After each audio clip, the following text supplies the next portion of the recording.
নগদ 7 লক্ষ টাকা সহ ত্রিপুরা বিশালগড় থানার পুলিশের হাতে গ্রেপ্তার নাবালক সহ 2 যুবক। তদন্তে পুলিশ ত্রিপুরা সিপাহীজলা জেলা বিশালগড় বক্সনগর সড়কে ট্রাফিক পুলিশ TRA07H9462 নম্বরের একটি বাইক আটক করে বাইকটি থেকে 7 লক্ষ টাকা সহ 2 যুবককে আটক করে বিশালগড় থানার পুলিশকে খবর পাঠায়।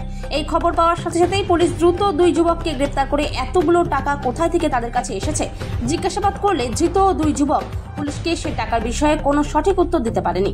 আটককৃত যুবকদের বাড়ি বক্সনগর রহিমপুর গ্রামে। আটককৃত 2 যুবকের মধ্যে একজন নাবালকও রয়েছে। অভিযুক্ত বাইক চালক রুবেল হোসেনকে গ্রেপ্তার করে পুলিশ তাকে জোর জিজ্ঞাসাবাদ চালিয়ে যাচ্ছে। এতগুলো টাকা কোথা থেকে তার কাছে এসেছে? তবে পুলিশের ধারণা পশ্চিম ত্রিপুরা জেলার জিরানিয়াতে রেলে করে ওয়াগনার ভর্তি যে নেশা জাতীয় সামগ্রী ত্রিপুরায় আটক হয়েছিল সেই নেশার সামগ্রীর সাথে এই টাকাগুলির লেনদেন রয়েছে। বর্তমানে বিশালগড় থানার পুলিশের হেফাজতে রয়েছে আটককৃত যুবকরা।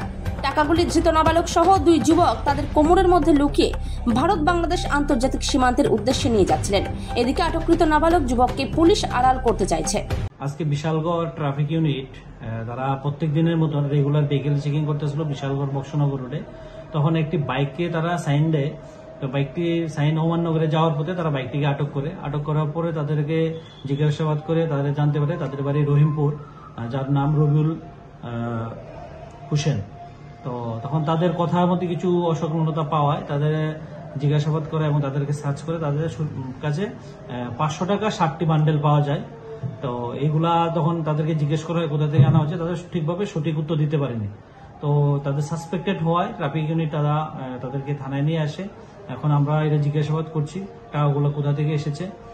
পরবর্তী সময়ে যদি কোনো কিছু থাকে আমি আপনাদের মাধ্যমে আপনারা জানিয়ে দেব।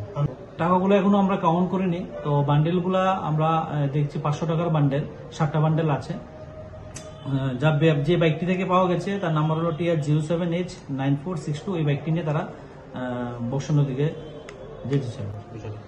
এটাই আমরা এখন ভেরিফাই করছি তারা টাকাগুলো কোথা থেকে এনেছে এবং কি উদ্দেশ্যে নিয়ে যাচ্ছে।